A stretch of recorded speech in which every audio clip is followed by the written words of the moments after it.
A partir de este mismo momento, madre, el banco depositará tu jubilación directamente en mi cuenta. Después de todo, ¿qué más necesitas?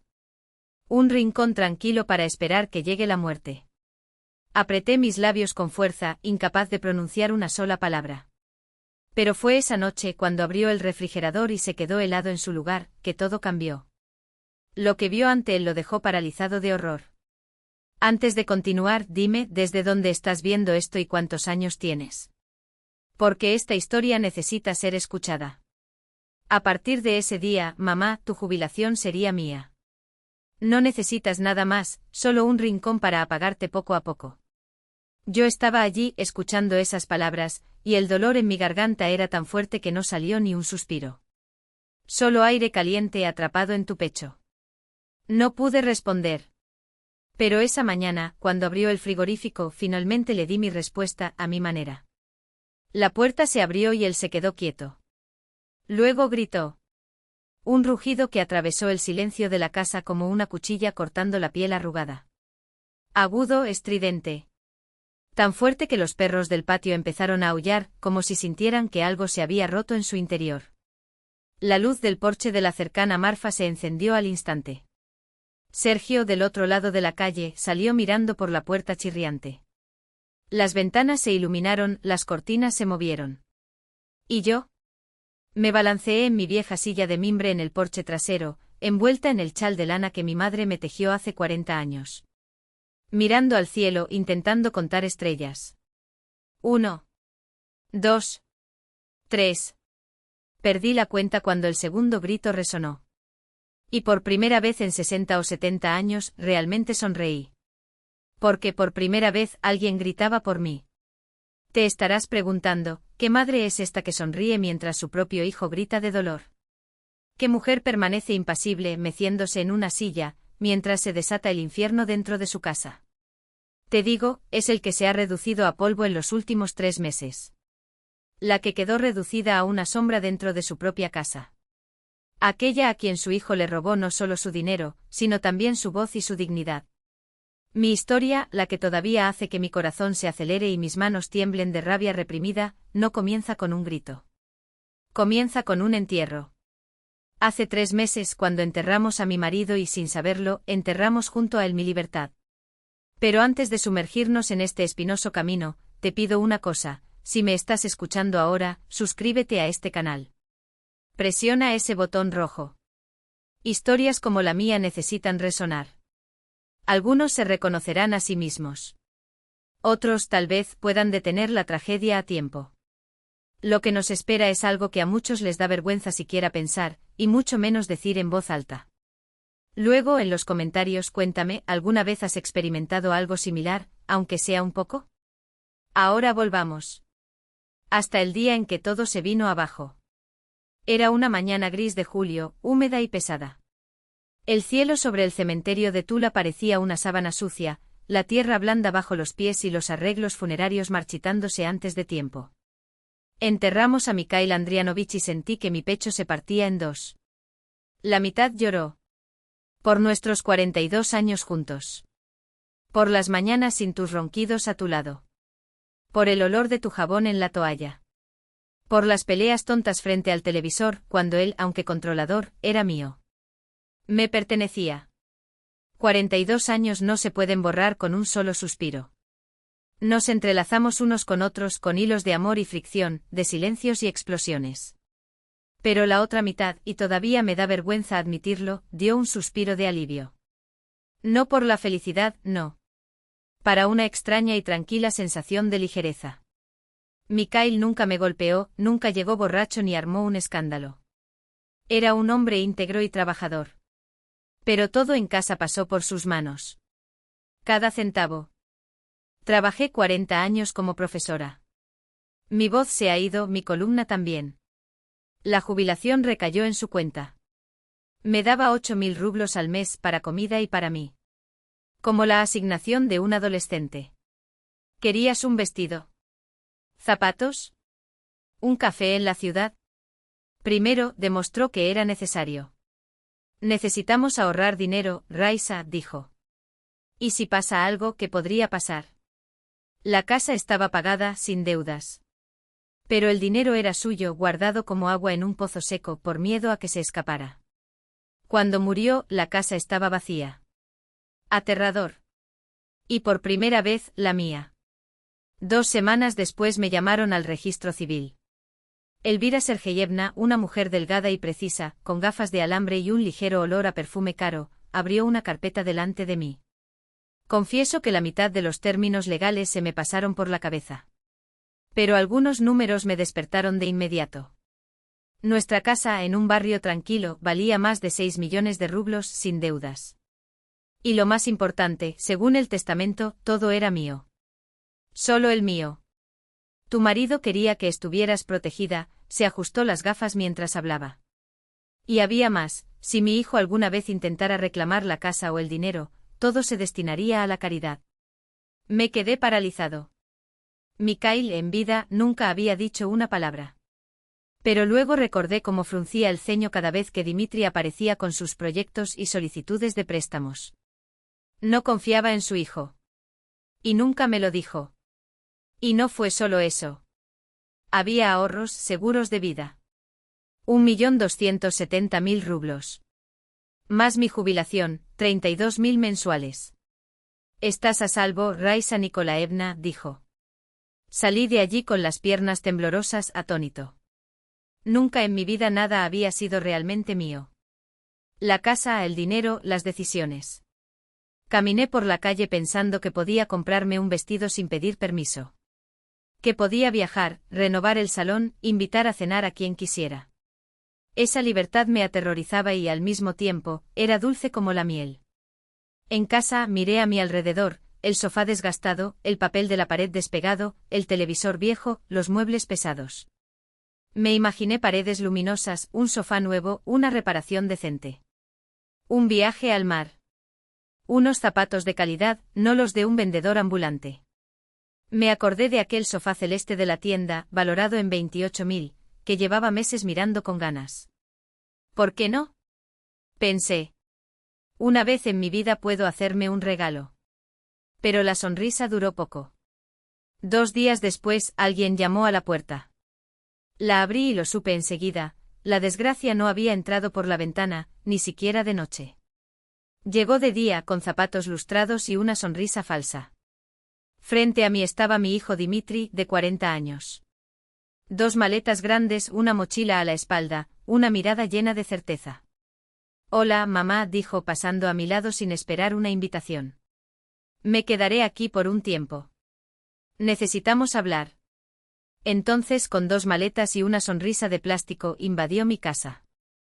¿Quieres saber por qué apareció justo en ese momento? ¿Por qué desapareciste después del funeral y volviste con tus maletas? ¿Qué hiciste cuando descubriste mi dinero? Esperar. Lo peor aún estaba por llegar. En los últimos 10 años apareció como máximo 2 veces al año. Siempre con prisas, siempre con excusas. Vivía en Petersburgo muy cerca y al mismo tiempo a kilómetros de distancia. Al velorio de su padre llegó tarde. La ceremonia ya estaba en marcha cuando entró con una camisa arrugada y jeans, como si fuera un extraño. No lloró. No se quedó a mi lado. Se quedó allí atrás, jugando con su celular. Después del funeral, me abrazó mecánicamente. Si necesitas algo, llama mamá. Si puedo me quedo. No se quedó. A la mañana siguiente ya no estaba, tenía una cita urgente. No hizo los trámites, no se sentó a mi lado en esos primeros días de soledad. Esa primera noche vacía, solo yo y el silencio. Y 2 semanas después, allí estaba él con las bolsas. Hanna me despidió, arrojó las bolsas sobre el sofá, mi sofá. Me dijo que me perdiera. Así que aquí estoy. Hanna fue su tercera novia, seria, a quien solo conocía por fotos e historias cuando necesitaba dinero. ¿Qué pasa con el trabajo? Pregunté agarrando la manija de la puerta. Ni siquiera se molestó en responder. Rebuscó en el frigorífico como si fuera un invasor en territorio conquistado, bebiendo zumo directamente de la caja. Hijos de puta, murmuró en voz baja. Prometieron 32.000 en el contrato. ¿Crees que soy estúpido? Había escuchado esta canción antes. 10, 20 veces. A veces el jefe era un tirano, a veces la ciudad era una basura, a veces sus compañeros eran desagradecidos, a veces siempre él, estaba por encima de esos pequeños trabajos. Quería preguntar, ¿qué pasa con los últimos 6 meses? ¿Cómo sobreviviste? ¿Por qué no llamaste? Pero la pregunta murió en su garganta. ¿Por qué lo sabía? Solo se acordaba de mí cuando necesitaba algo. Haz lo que quieras, dijo, estirando los labios en una sonrisa que dolía. Tu habitación es la misma. Ese cubículo al final del pasillo con la cama estrecha, la cómoda chirriante y los carteles descoloridos de la adolescencia, bandas de rock, actrices de telenovelas. Nunca los saqué de la pared. Tonto de mí, creyendo que algún día el niño regresaría. Pero no fue un niño el que llegó. Era un hombre cansado, barrigón, con los ojos vacíos como las ventanas de una casa abandonada. Tiró sus maletas al suelo, se dejó caer en la cama con los zapatos y anunció, necesito tiempo. Unos días. Para reorganizarme. Unos días se convirtieron en una semana. Luego 2. Y yo, como siempre, me quedé en silencio. Al principio incluso estaba feliz. Después de la muerte de Mikhail, las noches eran un pozo, silencio, oscuridad, miedo arrastrándose a través de las paredes. Se despertaba repentinamente, extendía la mano hacia el costado y solo encontraba el vacío. Ahora al menos había ruidos. Pasos en el pasillo, portazos, platos tintineando en la cocina, la televisión encendida hasta tarde. Cualquier sonido era mejor que esa tumba de quietud. Empecé a cocinar para 2, a lavarles la ropa, a recoger los calcetines tirados en el sofá. Comió sin dar las gracias, dejó los platos en el fregadero, las toallas mojadas en el suelo. Me tragué mi irritación y me repetí, este es un momento difícil. Ayuda. Es tu hijo. Hasta que empezaron los pedidos. Mamá, ¿puedo prestarte 8.500? Necesito lucir decente en las entrevistas. Hice. Se rompió el celular, mamá. Sin él no puedo hacer nada. 12.000. Hice. La máquina se ahogó, 6.000 en reparaciones. Sin coche estoy jodido. Hice. Cada vez la misma promesa, te lo pagaré, mamá.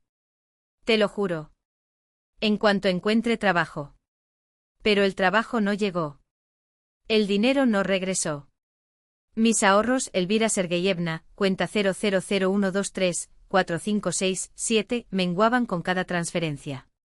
Guardé las declaraciones en una carpeta azul, junto con los documentos y las joyas de mi madre. A veces por la noche abría la carpeta solo para mirar los números. 1.200.000, un colchón. Seguridad. Vejez sin humillaciones. Pero con cada mamá, pero entiendes, esos dígitos se derritieron. 1.270.000, 1.266.150. 1.204.900, y ni siquiera pestañeó cuando pidió más. Seguí pagando. No solo por amor. Por miedo. Miedo a la soledad. Miedo a que se fuera ofendido y nunca regresara. Miedo a morir allí solo y pudrirme hasta que el olor delate mi cuerpo. Compré la presencia de mi propio hijo con mi propio dinero. Y mientras pagaba, todavía no sabía que lo peor apenas comenzaba. Las primeras semanas con Dima fueron como vivir con una sombra ruidosa e insolente. Ocupó espacio, respiró, dejó huellas sucias en el suelo, pero poco quedó de su hijo. Se despertaba alrededor del mediodía, se arrastraba hasta la cocina en ropa interior, con los ojos entrecerrados, y abría el frigorífico como si le debiera algo. Se quedó allí quieto como si se suponía que la comida saltara al plato por sí sola. Cogí lo que tenía a mano, el yogur que había reservado para la semana, el último trozo de queso, la sopa que sobró del almuerzo. Comí de pie, bebí directamente del recipiente, cerré la puerta de un portazo y desaparecí. Ni siquiera un puedo. Ni siquiera un gracias. Me paraba junto al fregadero, sosteniendo una taza que ya no quería, fingiendo estar ocupada solo para evitar mirar esos ojos. Porque cada vez que miraba, una fuerte ola subía a mi pecho, no sabía si era ira o vergüenza. Una madre temerosa de su propio hijo. Me pasaba los días encerrada en mi habitación o tirada en el sofá, pegada al móvil, a los juegos y a un sinfín de vídeos. Si preguntaba por el trabajo, envié algunos CV. Estoy esperando. A nadie le importó. O en su versión, ofrecen migajas o los jefes son unos idiotas. ¿Te imaginas ofrecerme ser cajero? Yo que ya he dirigido un equipo. Casi espeté, y vivir de tu anciana madre, ¿es eso realmente dignidad? Pero se mordió la lengua. Como siempre. Un viernes preparé la cena. Nada especial, arroz, frijoles refritos, carne deshebrada, ensalada. Lo llamé a la mesa. Se sentó sin quitar los ojos del teléfono, pinchó un trozo de carne con el tenedor, masticó e hizo una mueca. Mamá, es difícil. Lo intenté. Normal. Incluso suave. Creo que es bueno, Dima. Torció la boca y escupió en el plato. No así. Giró de vuelta. Se levantó y se fue. 10 minutos después, el olor a pizza quemada llenó la cocina. Me quedé allí sentado y la comida se enfrió. No era la carne lo que dolía. Era la facilidad con la que pisoteaba cualquier esfuerzo, cualquier momento, cualquier yo. Luego vino la rutina. Mamá, el internet es una mierda. Aumenta el plan. La casa tiene horno. Enciende el aire acondicionado, ¿por qué ahorrar dinero? Ese café es agua sucia. Compra uno decente. Intenté explicarle, presupuesto, precios, que llevaba 30 años bebiendo ese café y ya lo trataba como a un viejo amigo. Suspiró como si hubiera heredado a la madre más tonta del mundo. Dios, mamá, no entiendes cómo funcionan las cosas hoy. Poco a poco se fue apoderando de todo. Se sentaba frente al televisor como si fuera el dueño de la casa, cambiando de canal incluso cuando yo lo miraba. Extendió sus papeles importantes sobre la mesa de la cocina, y yo, con el plato en la mano, me apreté hacia un extremo. Tiré ropa sucia donde quería, usé mis toallas, saqueé mis armarios. Si se atrevía a hacer algún comentario, lo cortaba, tranquilo. Esta casa también es mía. Pero no. No era de ellos. Era mío. Solo que todavía no tuve el coraje de admitirlo en voz alta. Una mañana, estaba barriendo la acera cuando Marfa Ivanovna se inclinó sobre el muro. Raika, ¿entonces es verdad? Dima vive contigo otra vez. Forcé una sonrisa. Es temporal. Solo hasta que se reorganice. Fase difícil. Ella negó con la cabeza. Un hombre de poco más de 40 años rara vez se reorganiza, hija mía. Se calman. Y ahí se quedan. Sentí que me ardía la cara. No para él. Para mí. Por la imagen que hay que transmitir, un tonto apoyando a un hombre adulto. Es mi hijo, Marfa Ivanovna, murmuré. ¿Cómo voy a sacarlo? Ella me miró fijamente. Las madres no expulsan a los niños. El hijo expulsa a la madre, sí. Y muy rápido. Pero no olvides que cuando llegue tu hora, no habrá nadie que te lleve en el ataúd. Me dio la espalda y me dejó allí, con la escoba y un peso sobre el pecho. Esa noche, mientras lavaba sus platos, abrí la carpeta azul. En el comunicado, las cifras gritaban, 1.194.000. Menos 8.500. Menos 12.000. Menos 6.000. Todo anotado, justificado, gastos, reparaciones, inversión. En menos de un mes se habían evaporado 80.000. Cerré la carpeta, me acosté y lloré en mi almohada. En silencio. Entonces él no escucha. Una semana después entró en mi habitación no como un hijo, sino como un jefe. Arrastró una silla debajo del espejo y se sentó frente a mí, con las piernas separadas y las manos cruzadas sobre el estómago, la postura de alguien a punto de dar un sermón. Mamá, hablemos en serio.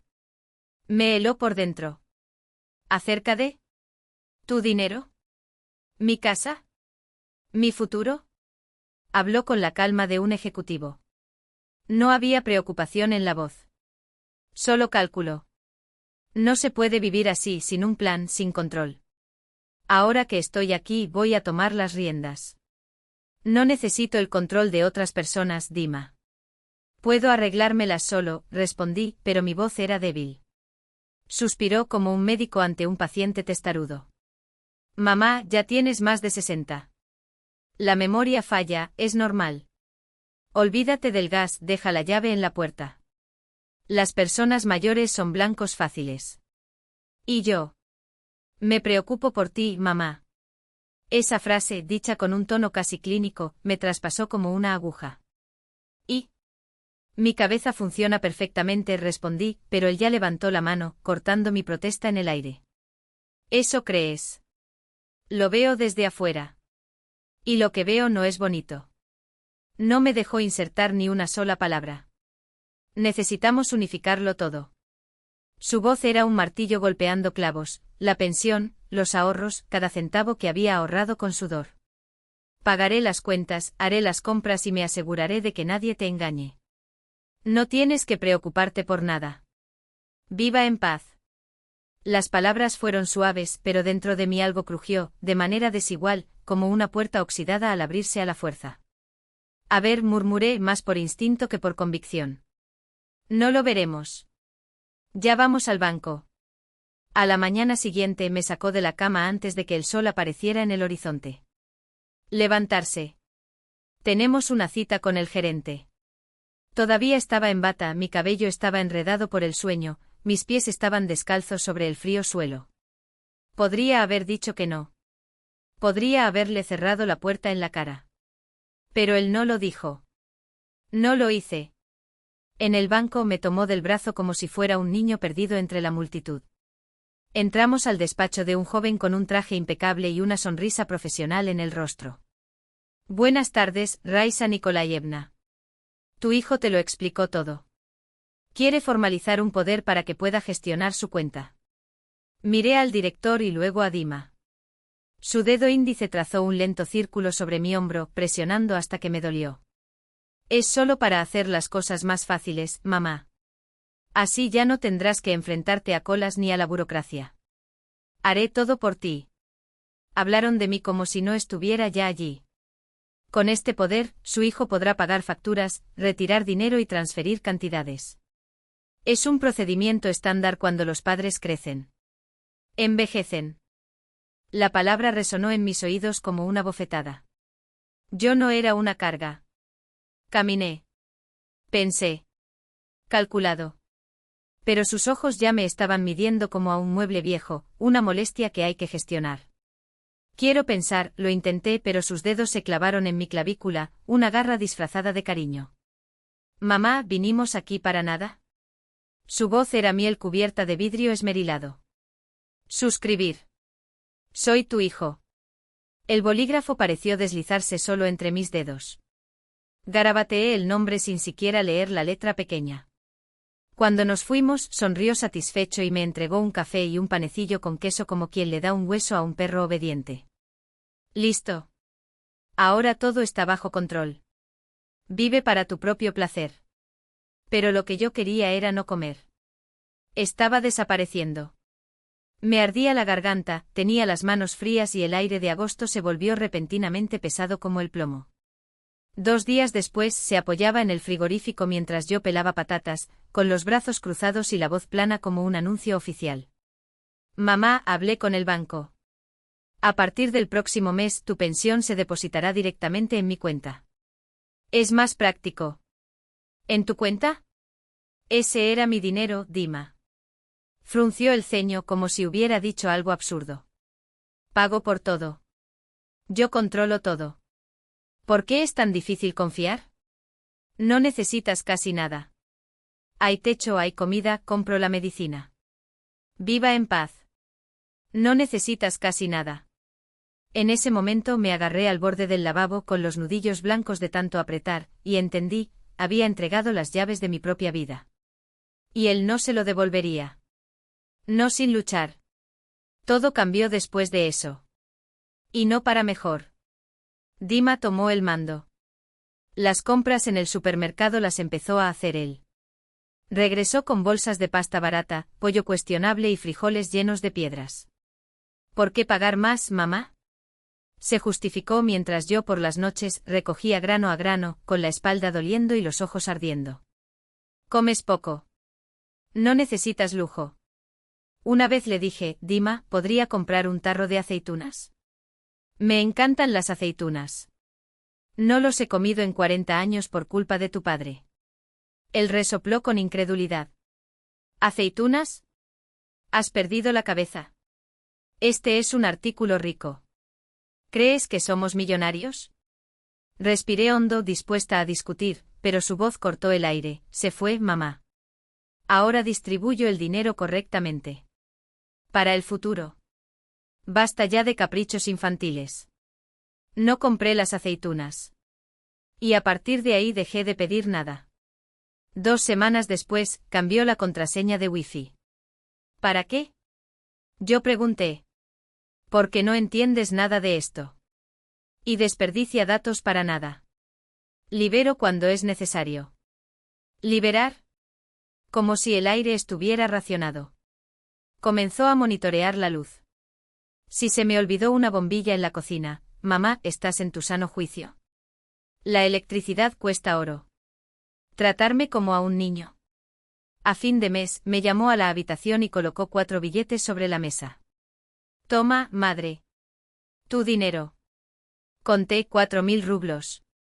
Para medicamentos, champús, despojos. Yo me encargo de la comida y las facturas. No necesitas mucho. Mi pensión era de 32.000. Sin mencionar los ahorros de toda su vida. Pero el dueño de aquella casa tenía 4.000 asignaciones. Guardé las notas, subí a mi habitación, cerré la puerta y lloré como ni siquiera había llorado en el funeral de mi marido. Yo trabajé. Yo salvé. Sobreviví. Y a los 67 años recibió limosna para comprar helado. Con Dima, la vida se convirtió en una campana de cristal. Comenzó a contestar mi teléfono antes que yo.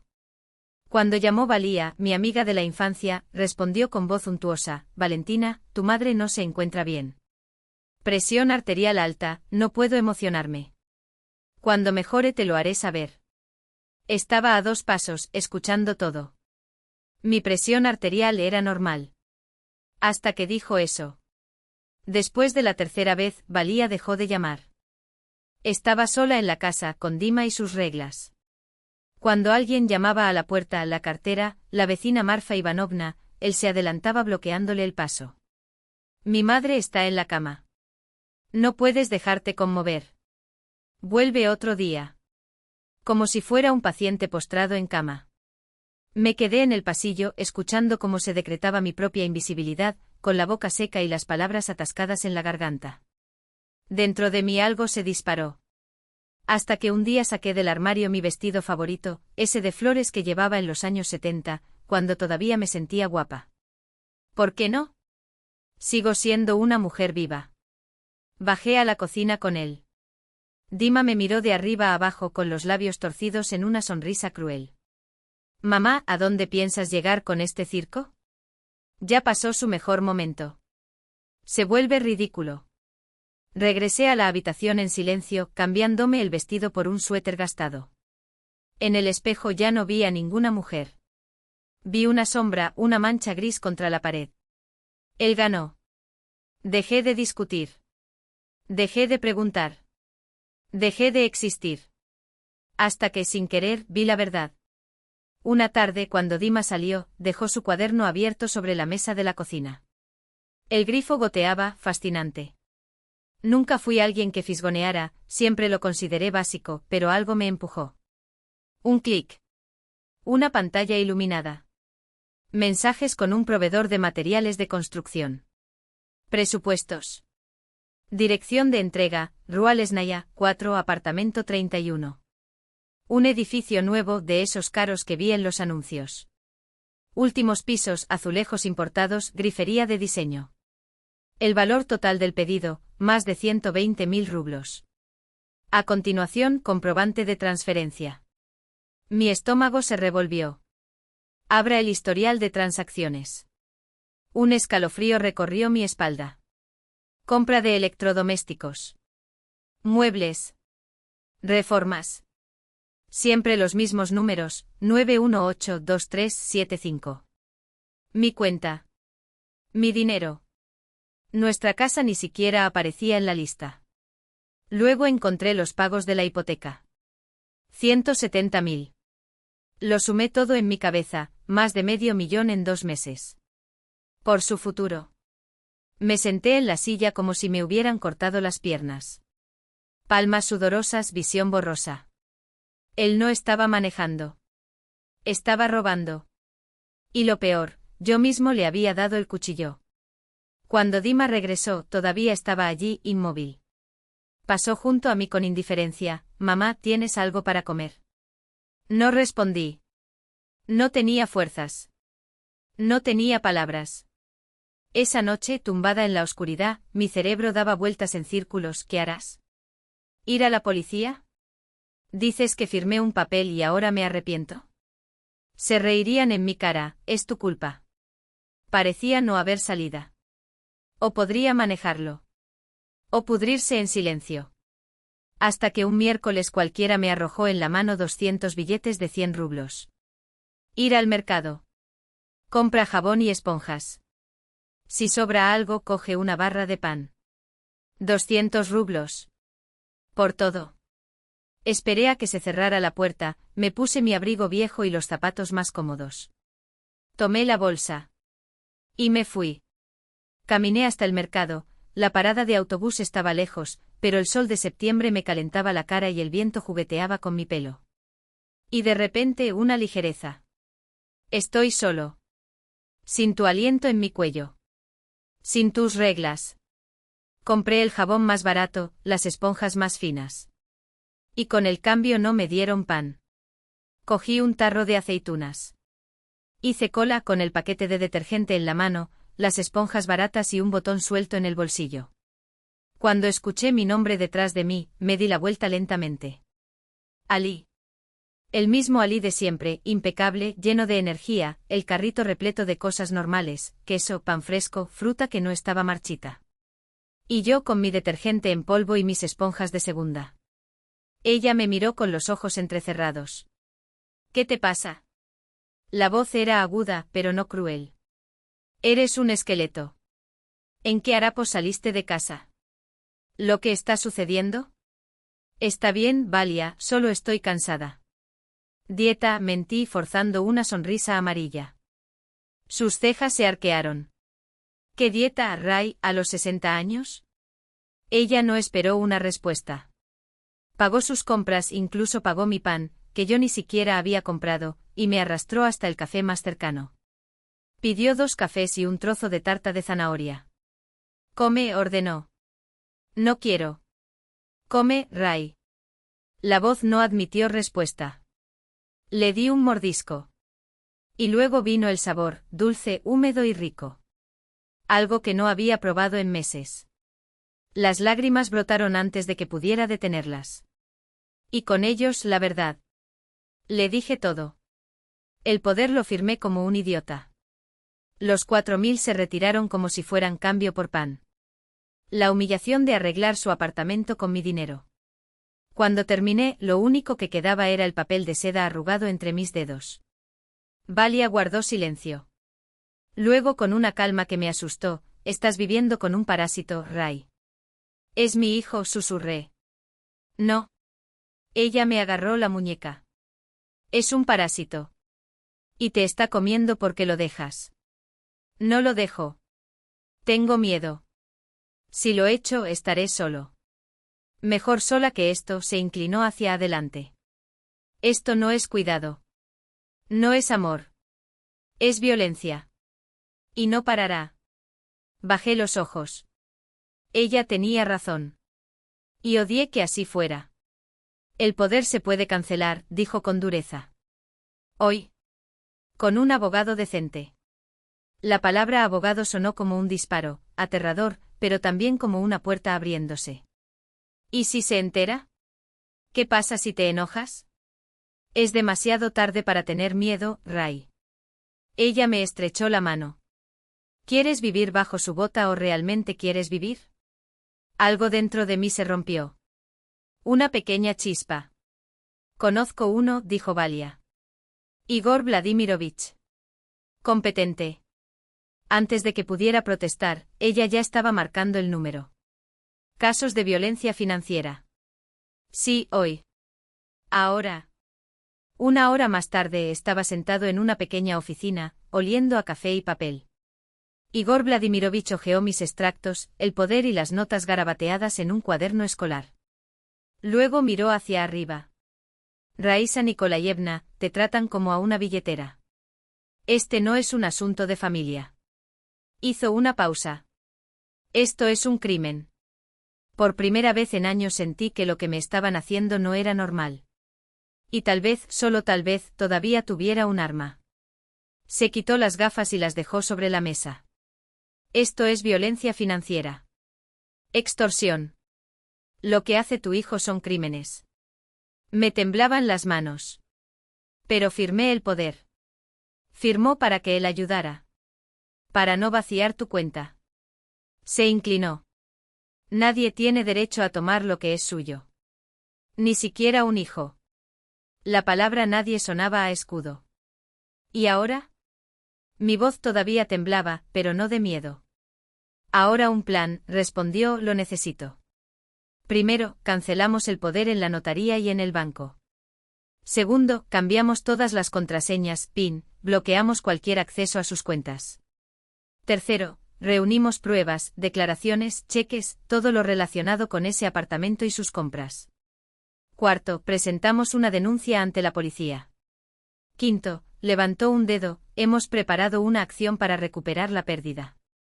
Habló como si estuviera dibujando un mapa.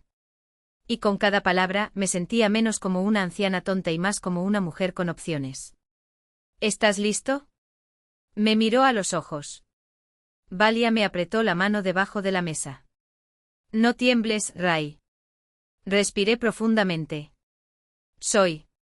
Valia me llevó a casa. En el camino repetí, no dejes que se vea nada. Solía sonreír. Sé la misma madre tonta que cree que puede manipular. Asentí, mirando por la ventana. Las mismas calles, los mismos edificios grises. Pero ya no era el mismo. Última oportunidad, detuvo el auto. ¿Estás seguro de que no te rendirás? La miré a los ojos. No voy a ir. Dima estaba tumbado en el sofá, devorando una lasaña comprada, como si solo él tuviera derecho a una comida decente. Llegaste tarde, refunfuñó. Compré lo que me pediste, respondí seco. El paquete con el polvo y las esponjas quedó abandonado sobre el mostrador. Pasé junto a él como si nada hubiera pasado. Su corazón latía tan fuerte que pensé que lo oiría. Pero mi cara era una máscara. Una vez en la habitación, saqué del bolsillo el papel con las instrucciones de Igor Vladimirovich. Releí cada línea. Luego lo rompí en pedacitos y lo tiré al inodoro. Las guerras se ganan en silencio. La oportunidad llegó rápidamente. A la mañana siguiente Dima salió dando un portazo con un no te pierdas sin mí colgado al hombro. En cuanto sus pasos se alejaron, me puse mi abrigo más gastado, tomé la carpeta azul con los documentos y cerré la puerta con todas las cerraduras. Dirigiéndose al banco. El mismo encargado de siempre, sonriente profesional. Raisa Nikolayevna. Es bueno verte. ¿Cómo puedo ayudar? Quiero cancelar el poder de mi hijo, dijo. Mi voz apenas tembló. Su sonrisa se congeló. ¿Estás seguro? Escribió algo, dudó. En los últimos meses ha habido grandes retiradas, más de 500.000 rublos. ¿Sabías eso? Fue como si le hubieran dado un puñetazo. Sabía los valores, pero al escuchar el total, casi pierdo el equilibrio. Lo sé, respondí seguro. Por eso estoy aquí. Me entregó los formularios. Firmé 3 copias, fui al notario de al lado y sellé todo. Está bien, dijo el chico, ahora serio. Su hijo ya no tiene acceso a esta cuenta. Recomendaría cambiar el PIN y la contraseña inmediatamente. Cambié todo de inmediato. Nuevos números, nuevas combinaciones, nada que él pudiera adivinar. Cuando me levanté del banco me temblaban las piernas. Pero no fue el temblor del miedo. Fue mi primer paso en años. Paso 1, listo. El siguiente fue el más crítico, ocultar lo que quedaba. Valia me estaba esperando en la parada del autobús. ¿Cancelado? Sí. Excelente. Ahora otro banco. Fuimos a una agencia al otro lado de la ciudad, donde él nunca pondría un pie. Abrí una cuenta nueva, solo mi nombre, sin poderes ni herederos. Transferí los últimos 380.000. No mucho, pensé. En pocos meses había absorbido casi 900.000. Pero es mío. Ahora yo era un espía en mi propia casa. Cada vez que Dima se marchaba, yo entraba en su habitación, en silencio y metódicamente. No revisé cajones, no estropeé tus cosas. Solo hojeé papeles y carpetas abandonadas. Encontré el contrato del apartamento de Novo Lesnaya. Entrada, 650.000. Mi dinero. ¿El resto? Cuotas de 30.000 mensuales. ¿De dónde?, me pregunté. De mi pensión, por supuesto. Encontré facturas, muebles electrodomésticos, materiales de construcción. Fotografié todo con mi viejo celular. Devolví los originales a su lugar. Cada foto fue un clavo en su ataúd. Solo estoy ayudando a la justicia, pensé. Cuando tuve pruebas suficientes, Igor Vladimirovich y yo fuimos a la comisaría. El armario estaba desconchado, la pared manchada de café y la silla crujía. Pero allí, entre papeles amarillentos y olor a humedad. El investigador, un hombre de unos 50 años, con profundas ojeras y corbata desordenada, hojeó uno a uno, sin prisas, los papeles que coloqué sobre la mesa metálica. Extractos. Apoderado. Recibos de transferencia. Contrato de compra y venta de apartamento. Facturas arrugadas. Levantó la vista por encima de sus gafas de montura fina y fue entonces cuando vi algo brillar en sus ojos, no compasión, sino el frío brillo de alguien que finalmente había encontrado un caso que valía la pena. Aquí hay algo con lo que trabajar, murmuró, más para sí mismo que para mí, mientras pasaba el dedo por los valores resaltados en rojo. La cantidad no es pequeña y el plan es claro. Abrió un cajón chirriante y sacó una forma amarillenta. Vamos a abrir una investigación por malversación y abuso de poder. Debería haber sentido alivio. O triunfar. Pero cuando las palabras salieron de mis labios, sonaron como un trozo de vidrio rompiéndose dentro de mí. Pero él es mi hijo. El investigador ni siquiera pestañeó. Simplemente empujó el formulario hacia mí y el bolígrafo rodó sobre la mesa como un desafío. En nuestros procesos no hay niños. Hay ciudadanos. Su voz era seca, burocrática, como si estuviera leyendo un manual.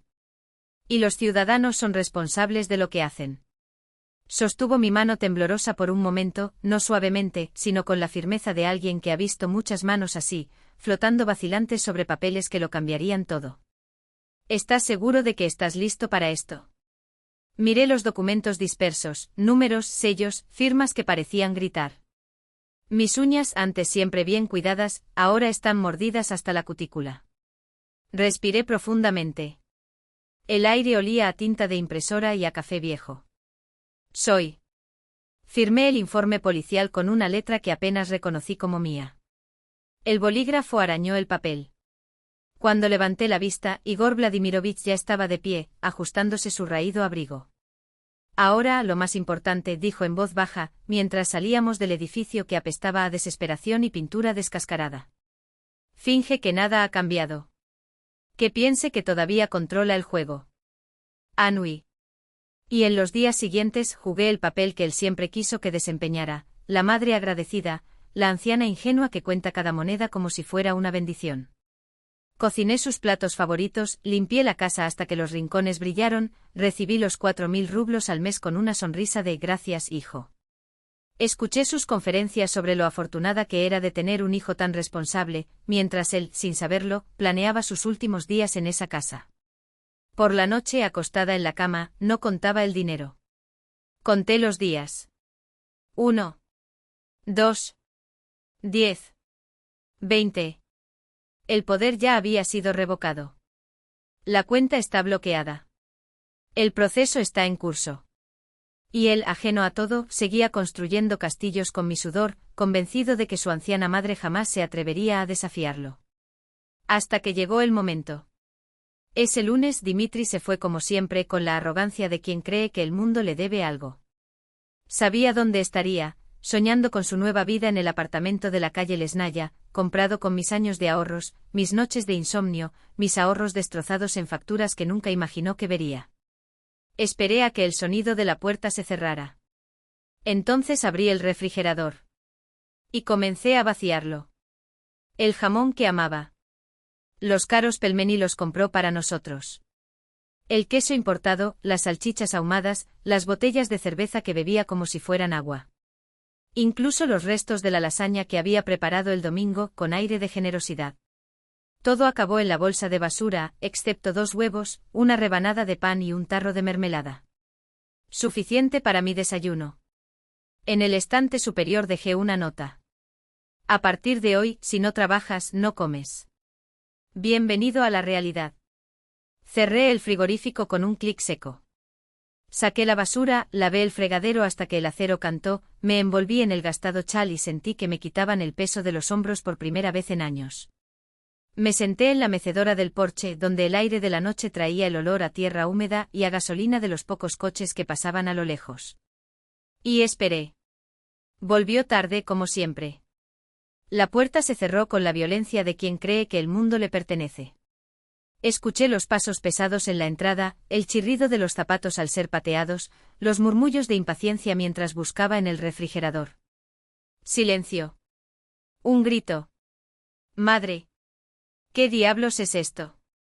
Su voz atravesó la noche. Los perros del vecindario respondieron a coro, aullando como si sintieran la tormenta. Se encendió la luz en casa de Marfa Ivanovna. La puerta del balcón de Sergei Petrovich crujió, él siempre miraba hacia adentro, el viejo chismoso. Continué balanceándome, mirando las estrellas. Contando mentalmente. 1, 2, 3. Dimitri irrumpió en el porche como un huracán, con el rostro contraído, los ojos inyectados en sangre y los puños cerrados. ¿Te has vuelto loco? Jadeó como si las palabras le quemaran la garganta. ¿Dónde está la comida? ¿Qué regla es esta? Levanté los ojos con calma. Demasiado tranquilo. Está escrito en la nota. Leer. Eso es mío.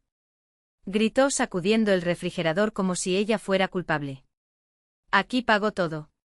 No puedes sobrevivir sin mí. Me apoyé en los brazos del sillón para levantarme. Cada movimiento fue lento, deliberado. ¿Pagar? Repetí como si la palabra fuera un objeto extraño entre nosotros. ¿Con qué dinero, Dimitri? ¿Con qué me robaste? Su rostro perdió color. No por vergüenza. De miedo.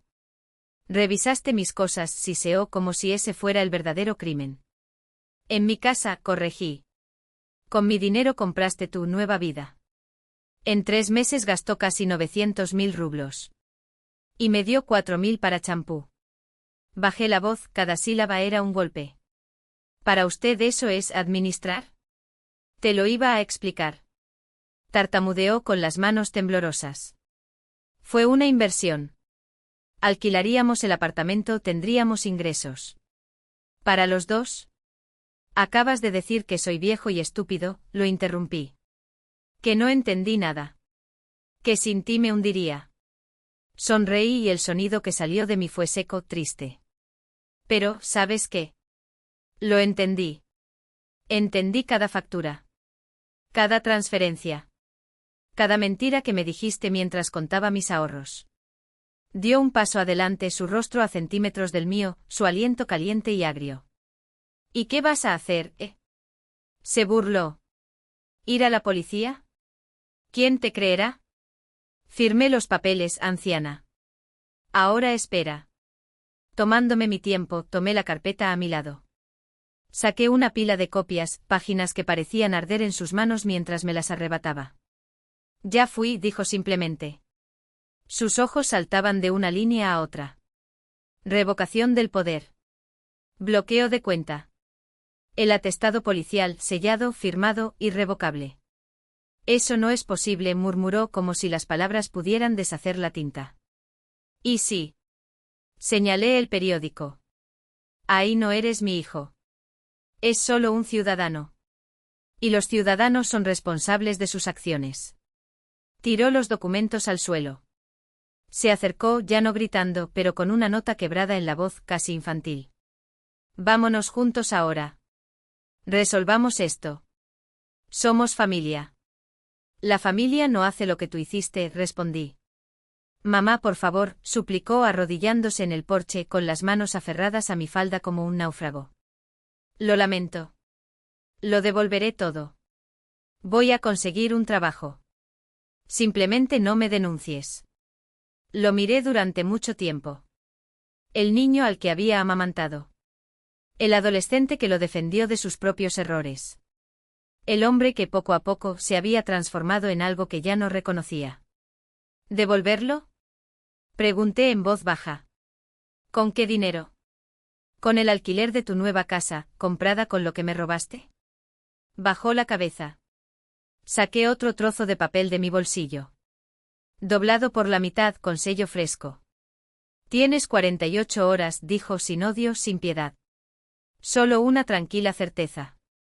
Para empacar tus cosas y salir de mi casa. Si sigo aquí dentro de 2 días, no volveré a hablar con Dimitri. Será con un extraño. Le arrebató el papel. Sus ojos recorrieron las cláusulas, las referencias legales, la firma de Igor Vladimirovich. ¿Me estás echando a la calle? Se le quebró la voz. ¿Tu propia madre? No, hijo, respondí, usando por última vez esa palabra. Expulso de mi casa a un hombre que pensaba que una madre es un cajero automático sin derecho a voz.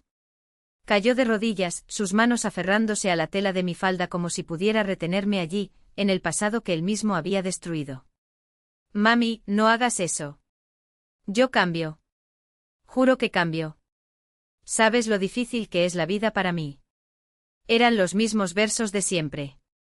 Voy a cambiar. Última oportunidad. Es difícil. Esta vez, sin embargo, no quedó nada dentro de mí. No ira. No duele. Solo un cansancio tan profundo que parecía haber borrado todo lo demás. Levántate, dijo. Levantó su rostro mojado. Los ojos que alguna vez fueron los de un niño, ahora eran solo los de un hombre aterrorizado. Entonces ya no me amas. Lo miré durante mucho tiempo. El tiempo suficiente para ver no solo lo que era, sino lo que podría haber sido. Te amaba, Dimitri, respondí. Cuando eras mi hijo. Y luego me di la vuelta. Lo dejé allí arrodillado entre los fragmentos del imperio que había construido con mi confianza, mientras entré a la casa y cerré la puerta, no con odio, no con triunfo, sino con la quietud de alguien que finalmente recupera lo que es suyo. Por primera vez en años, la casa era solo mía. Cerré la puerta con un giro brusco de la llave. Subí las escaleras lentamente como si cada paso me alejara no solo del suelo, sino de toda una vida de ilusiones.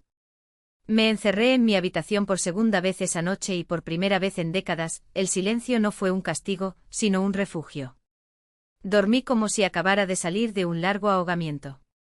Sin pesadillas. Sin la sensación de que en cualquier momento una mano sacudiría mis hombros con exigencias, reproches o amenazas.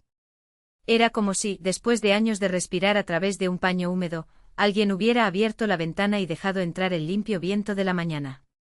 Pero esas 48 horas que siguieron no fueron un regalo, fueron un espejo.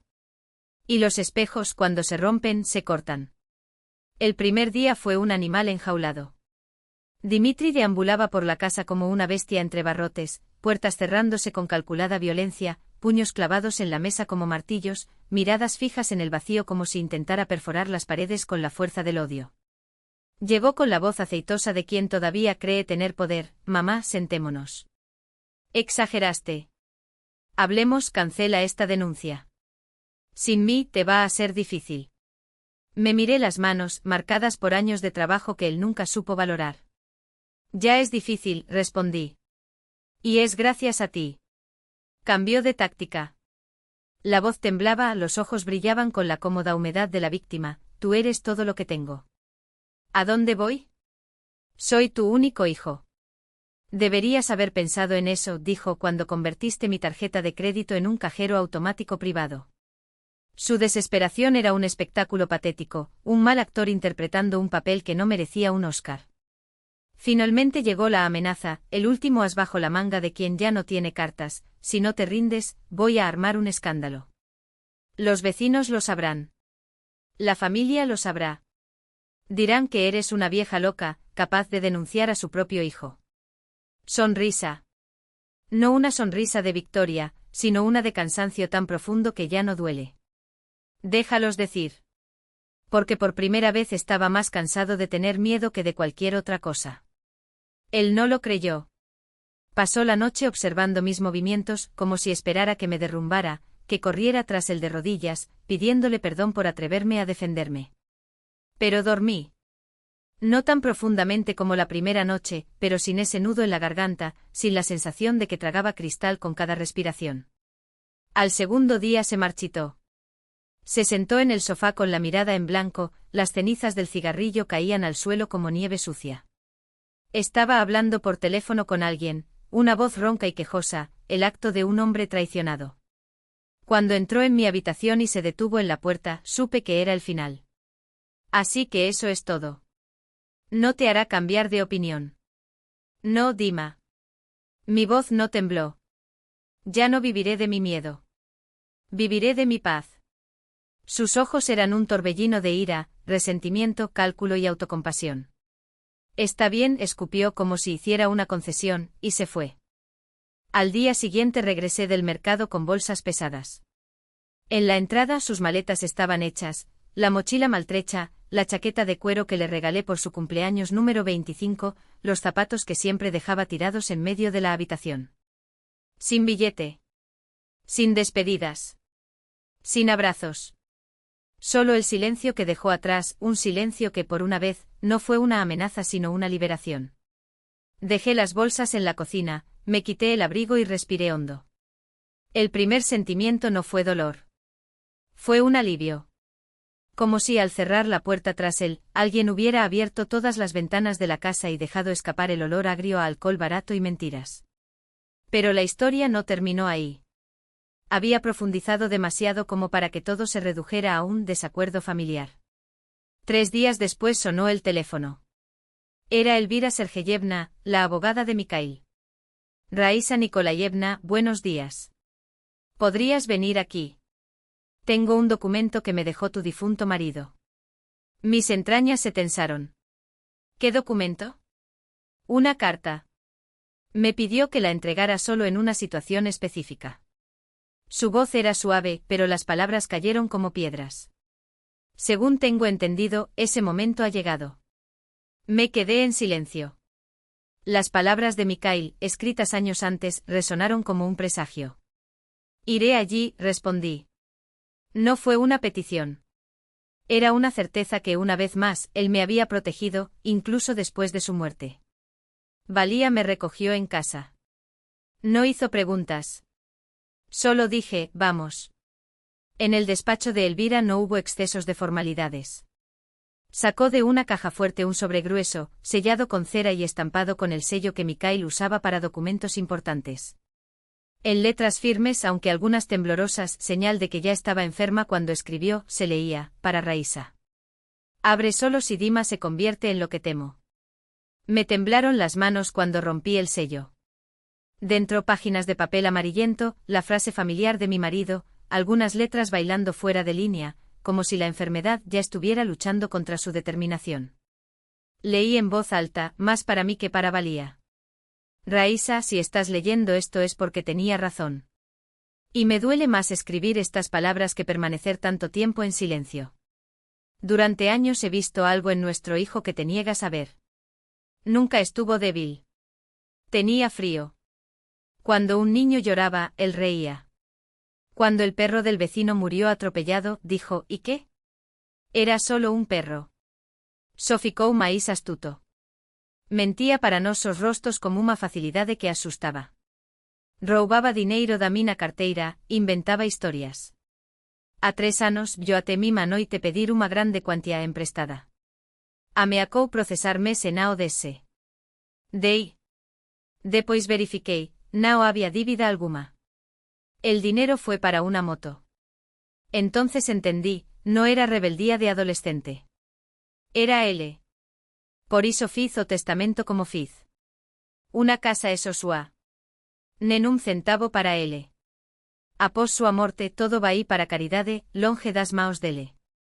As economías sao súas e somente súas. Se ele tentar manipulala, presionala, saiba, e o previ iso.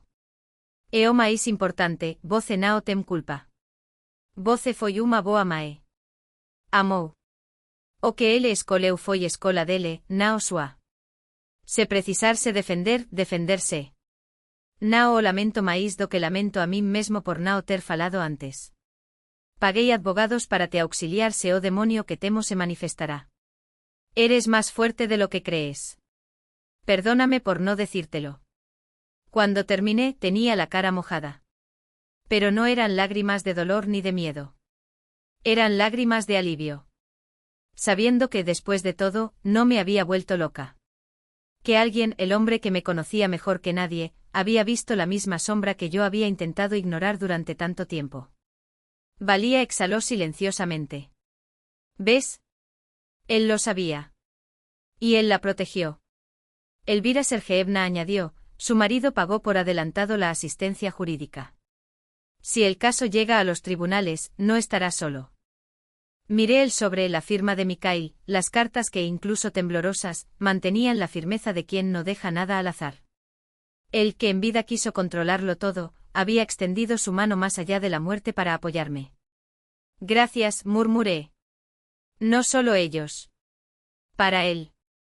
Algo dentro de mí, un viejo nudo, una cuerda que me había estado estrangulando durante años, empezó a romperse. Tal vez no sería tan mala madre después de todo, si incluso Mikhail hubiera escrito que no fue culpa mía. A Dimitri no le importaba. Apenas 2 semanas después, llegó un mensaje: mamá, estoy muy mal. Lo entiendo todo. Ayúdame al menos con un poco de dinero para recuperarme. Voy a trabajar. Lo juro. Sostuve el teléfono durante mucho tiempo. Por mi cabeza desfilaban las mismas promesas de los últimos 20 años, es la última vez, voy a cambiar, lo siento. Luego vi el saldo de mi cuenta, la alacena vacía, el frigorífico casi sin comida. La casa del bosque hipotecada por él. La carta de Mikhail. Escribí una palabra, no.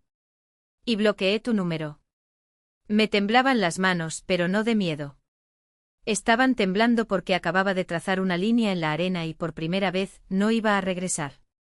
Pero lo más difícil estaba por llegar, terminar lo que comencé.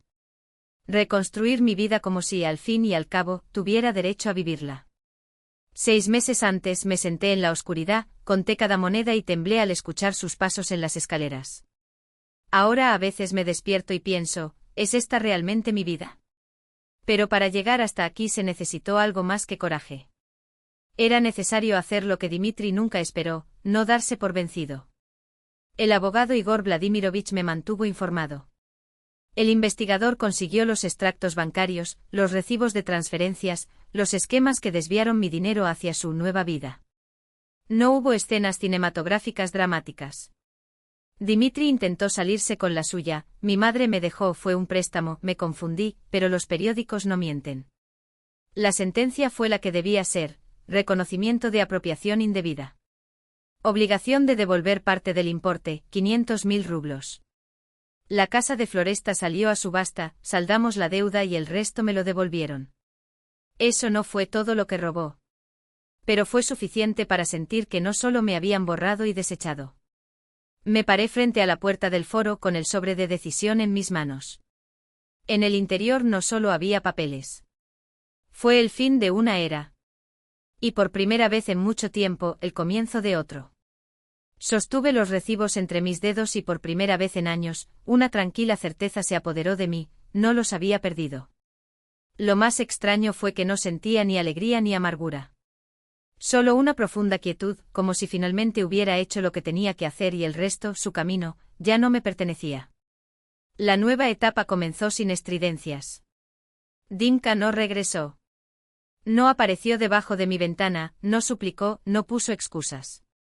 Solo 2 o 3 veces intentó llamarme desde números desconocidos y no respondí.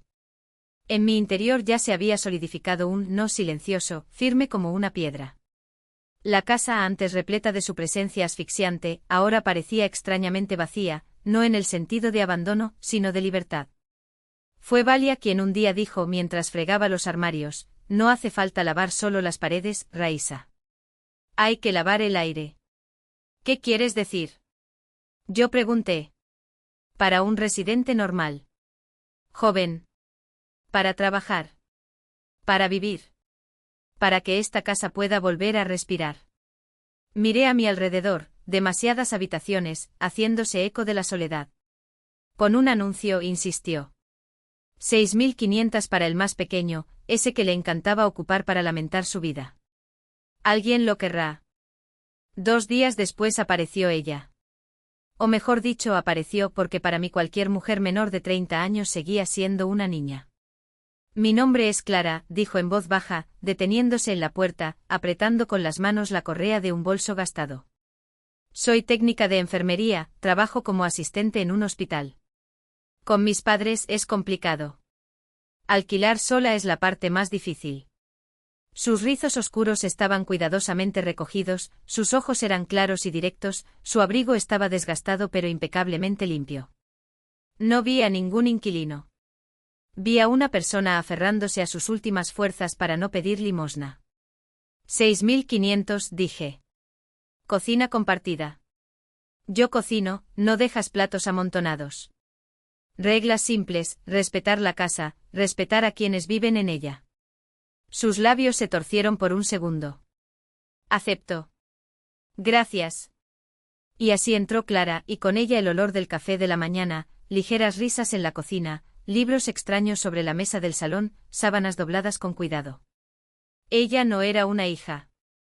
Era alguien que no me arrastraba hacia abajo. Paralelamente el dinero empezó a arreglarse. El banco, sorprendentemente rápido, ejecutó la transferencia: 500.000 rublos, mis 500.000. Más las sobras de la nueva cuenta, solo mía. Más la pensión, ahora depositada íntegramente en un estado de cuenta que nadie más que yo podía tocar.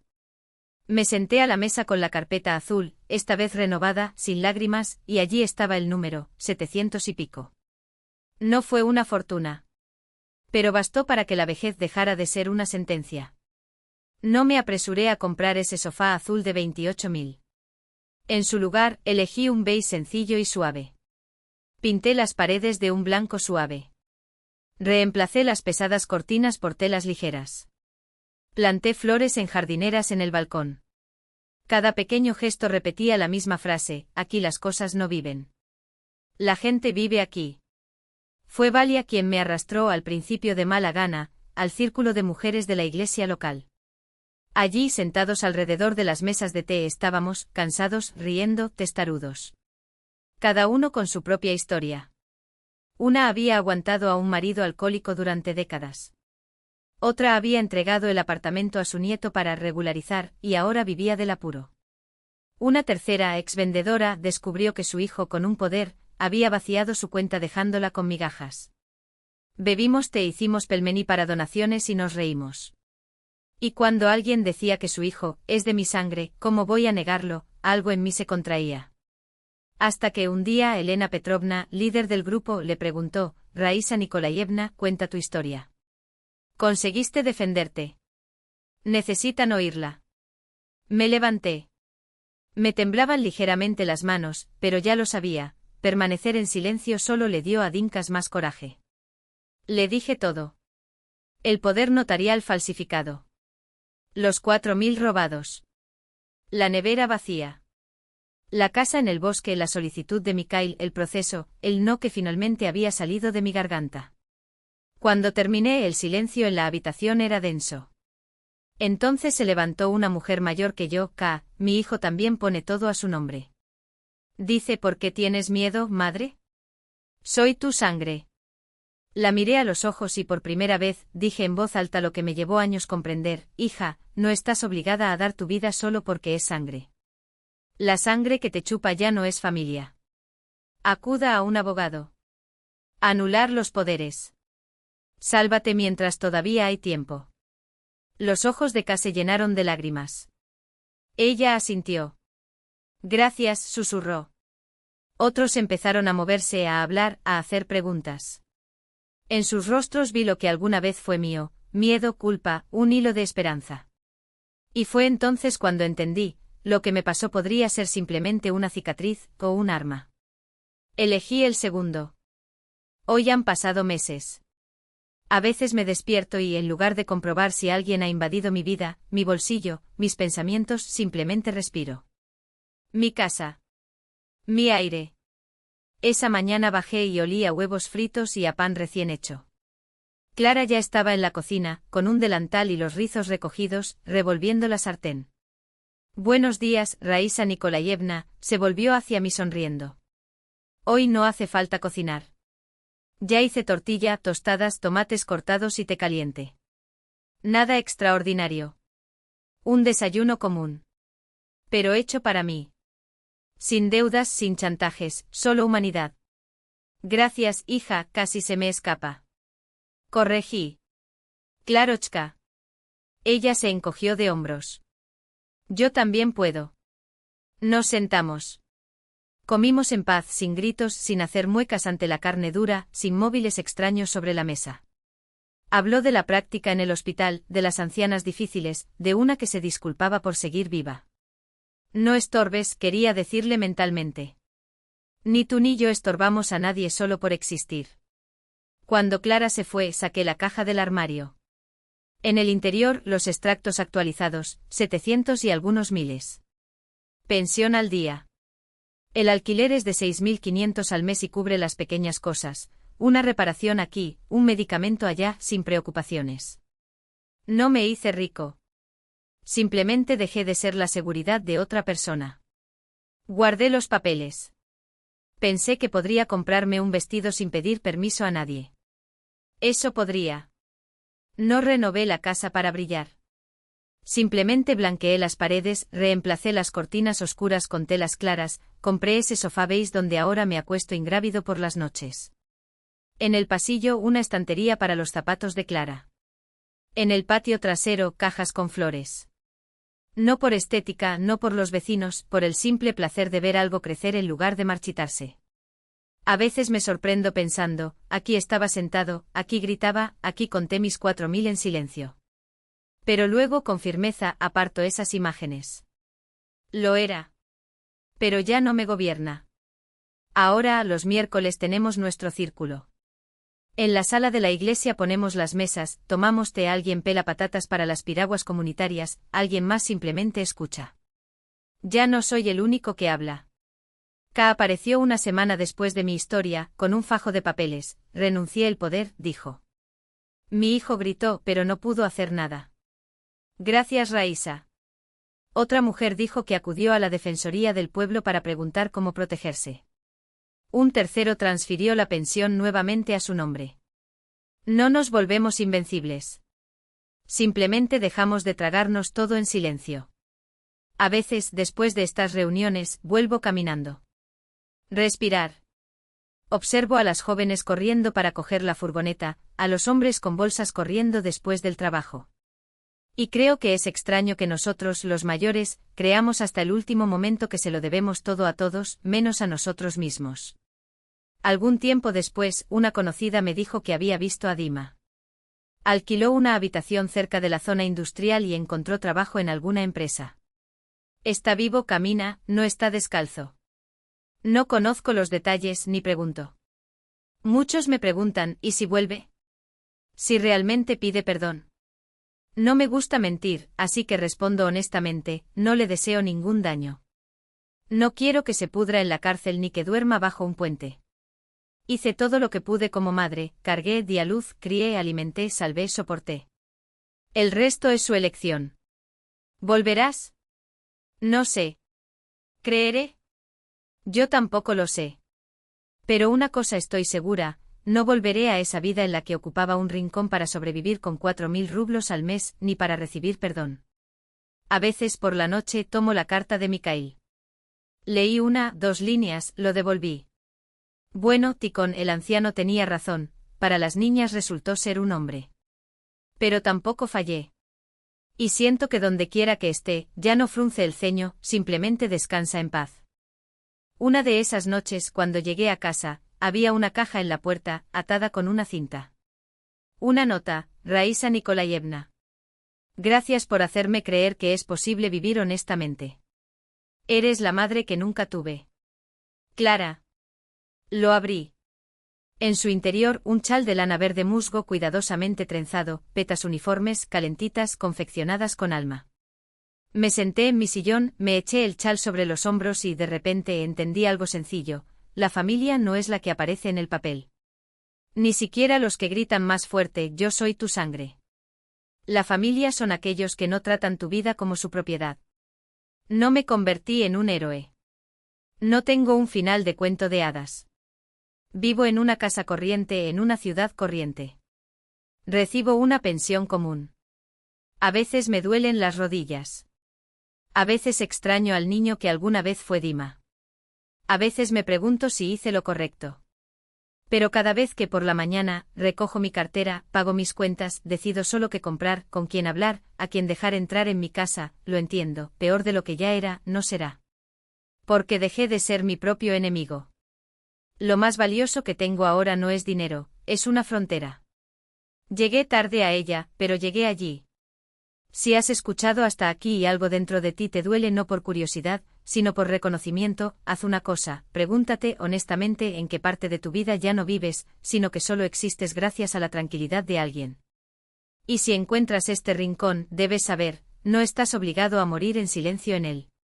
Conté mi historia no para pedir lástima, sino para que mujeres como nosotras entendamos: amar a tus hijos no significa darles tu libertad. Ser madre no es ser billetera. Envejecer no se trata de silenciar tu voz. Si quieres, escribe tu propia historia. Yo leo. Sé lo que es ahogarse con las palabras. Y si te resuena lo que pasé, quédate. Aquí todavía habrá historias de mujeres que a los 60, 70 o incluso 80 años, finalmente dejaron de disculparse por querer vivir como seres humanos. Gracias por escuchar hasta el final. Si quieres, cuéntanos en los comentarios cuántos años tienes. ¿De dónde es? Queremos saber quién nos acompaña. Deja un me gusta si te conmovió esta historia. Suscríbete, todavía quedan muchas historias reales por venir. Y son nuestros.